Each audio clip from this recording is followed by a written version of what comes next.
Raipur police station हद्दीत मोठी कारवाई करण्यात आलेली आहे। सैलानी दर्गा परिसरातून एका अल्पवयीन मुलीसह संशयित युवकाला ताब्यात घेण्यात आलेले आहे। चौकशीनंतर दोघेही जालना जिल्ह्यातील असल्याचे समोर आलेले असून संबंधित प्रकरणात गुन्हा दाखल करण्यात असल्याची माहिती आलेली आहे।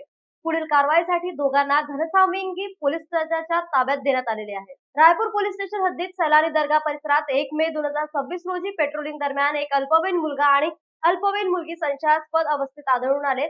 पोलिसांनी तत्काळ दोघांना ताब्यात घेऊन चौकशी सुरू केली। सुरुवातीला समाधानकारक माहिती मिळाली नाही, त्यामुळे पुढील चौकशीसाठी रायपूर पोलीस स्टेशन येथे आणण्यात आले। सखोल चौकशीत दोघेही मुंगू जळगाव तालुका घनसावंगी जिल्हा जालना येथील रहिवासी असल्याचे निष्पन्न झाले। यानंतर घनसावंगी पोलीस स्टेशनशी संपर्क साधण्यात आला असता संबंधित प्रकरणात भारतीय न्यायसंहिता अंतर्गत गुन्हा दाखल असल्याचे समोर आले। तसेच अल्पवयीन मुलीला एका युवकाने पळवून आणल्याची बाबही उघडकीस झाली।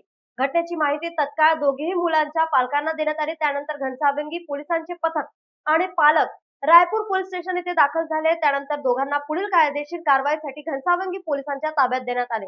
या कारवाईबद्दल मुलीच्या पालकांनी रायपूर पोलिसांचे आभार मानलेले आहेत।